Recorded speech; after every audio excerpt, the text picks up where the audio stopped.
So welcome to the first chapter of the branded book. I'm going to give kind of a brief synopsis of some topics that I feel are important. You need to make sure that you read the entire chapter and then watch this video, or you can watch this video, read, and then go back and watch it, because some of the ideas and concepts that I want to talk about kind of stem from you having read the content.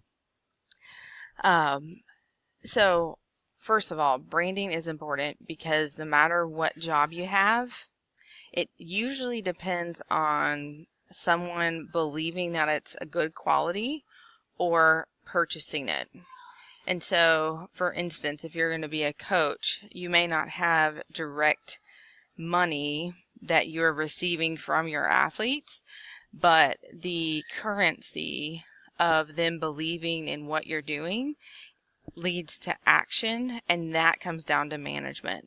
Now, there are some things as a coach that you will do that will actually generate revenue. That would be like a sport camp, and a lot of times coaches actually depend on the revenue for their program or for themselves personally, and make quite a bit of money, sometimes even more money than they do during the school year, by running these camps. So this information is vital to your career and to your advancement and to people believing in what you're offering, and in some cases purchasing it. And so increasing that value is what we're going to talk about and hopefully provide good insight on. And so having a favorable brand image over other people's brand image is what makes you remarkable. And so it's essential because now we have access to the internet where, people can get service virtually. For instance, like coaching, you can provide digital feedback, like watching someone bat and providing them, feedback as a coach. That's now a possibility, whereas before you only got to go to batting practices that you physically had to go and do. Now you can record yourself batting, send it to a coach. They can provide you feedback. There's all kinds of biometrical analysis that can happen that just wasn't out there. And so you're really providing a service, and then that, let's say batting, for instance, is now the product that you're associated with. And so if people start batting better, then other people are going to ask, who's teaching you how to bat, or what did you do to get better at batting?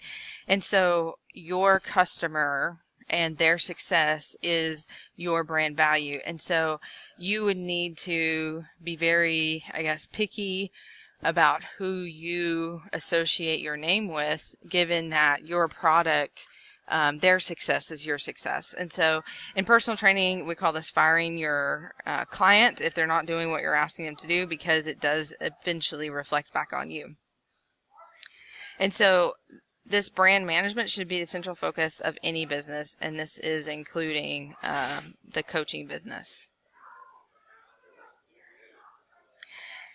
And so you need to understand the difference between, the product, which is a good or service that is purchased by a customer and often used to satisfy a need.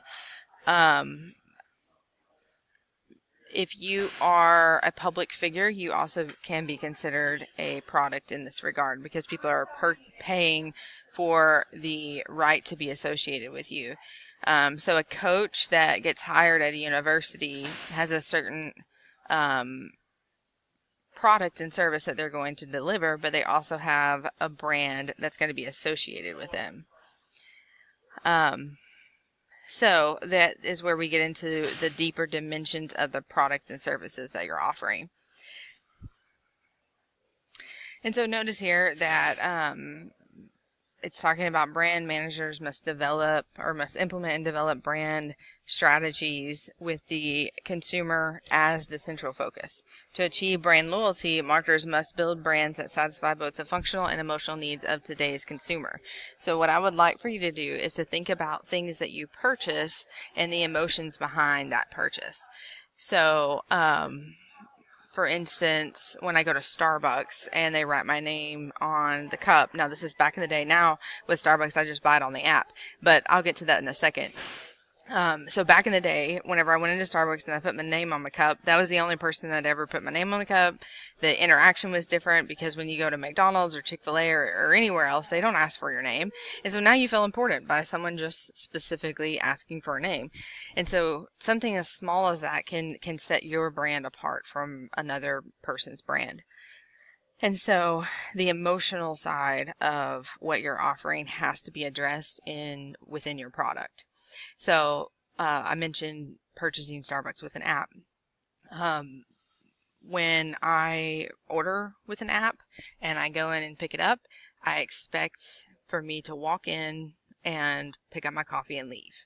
I don't want interaction because now I have kids, and also I'm wanting something very quick without interaction.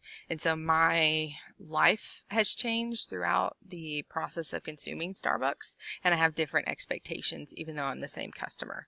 So you want to make sure that you're continually giving an opportunity and an offer to customers as they age or as they change status. So for instance, if you're at a college, you have the recruits, the athletes that you're currently serving, and then you have the alumni.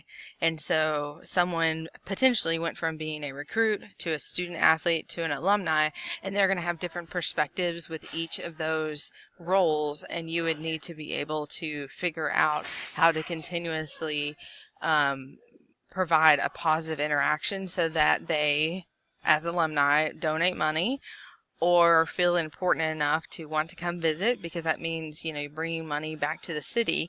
And that can also leverage those different relationships that the university has with the city as well. And this goes for high school, and you could even say Little League, because eventually someone that's in Little League will go to college and come back and potentially have their kids play, or they also play, or they obviously coach the Little League. So just evaluate your customers and their lifetime involvement with your brand. And so a couple of concepts that you want to make sure that you're fully aware of and understand is the things that we're fixing to go over.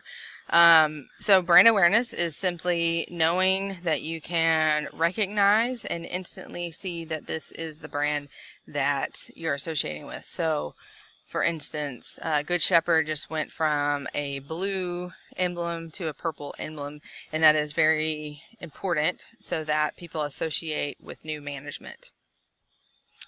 But they kept the Good Shepherd name so that people still associated Good Shepherd with the product that the brand that they just purchased. Then we have brand associations. And so brand associations are what people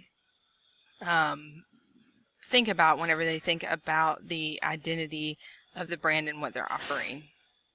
And so I'm sure that you have heard of the idea that perception is reality. And so it doesn't matter what you're trying to do, it only matters what people perceive that you're doing. And so consumers' perception of a brand are rooted in their associations with that specific brand. And so within brand association, we have 3 different types of brand association, and it gives us the framework to discuss on brand associations. So the first is brand attributes. And so this is the product and non-product related attributes. And so the product attributes are physical features of a product that help it perform a specific function, whereas the non-product are indirectly impacted by the purchase decisions by associating elements such as price, logos, and consumers' prior experience with the product. So brand benefits are what are you psychologically going to receive, what are the benefits that people associate getting your brand over someone else's brand. So for instance, when parents are deciding which school district that they want their kid to grow up in, some of it is going to be associated with the esteem that would be associated with living in that school district. And the same goes for at college or daycare, or, buying a car for that matter is the one that is used in the textbook. And so sometimes you'll make a decision because of how it's going to psychologically impact you, and usually you make a positive decision rather than a negative, and you avoid those negative associations. And so all of these components of the first part, which is the brand attributes, the the attributes, the benefits, the things that you're going to gain, kind of shape the attitude of your consumer or the person that you're directly working with. This is really hard to measure, but we can measure it, and typically your attitude also dictates your behavior. But there are some attitudes that are more strongly linked to behavior than others. And so this idea of your attitude towards a brand that dictates your behavior leads us to the idea of brand equity. And so brand equity is the value that you give a brand over the preference of another brand. Sorry, just clicked a button. So let me get to here. And so this measures the added value of established brands over other available options. And so if you have a product that costs money, you want to be perceived as being better than the other. And so this is very typical if you have a headache and you walk in and do you buy the real Advil or do you buy the generic? And I guess depending on your attitude at the time, you would determine, or it would determine your behavior at that time. I've purchased both for different reasons. But let's say that you like the taste, the coating of the higher priced real Advil, and so you purchase the real Advil. And then on the flip side, you are trying to save money, you don't really care about the taste, and you end up getting the cheaper version. So this really only matters when you have a higher quality product. You have to develop that equity. You also have to remain competitive against other competitors that are devaluing their product. And that's a whole nother lecture, but just for short reference, never discount your product, because people associate your product with now a new devalued version. So for instance, we'll get to it in the Subway chapter, but when you give a discount, people don't want to pay the real price after that. Even though they're happy in the short term, long term, it just leads to customer frustration. So we'll get back to that. Here, developing brand equity, I think, is key to being a good manager and going into anything that you're going to be doing, because if you can create this identity and attitude of a brand, and people are more willing to consume it and pay for it, then you are going to be more sustainable no matter what you do or what career you go into. Okay, and so the last concept to kind of think about that I think is important is the idea of how you specifically need to market your sport. So the big question is, how do you get people to the game? Well, you got to make it memorable, exciting, something that they're going to miss, and something that people do miss out on. If you aren't offering something unique and specific, then, people may not come for the actual sport. They're going to come for other reasons. And so providing that opportunity will help make you successful.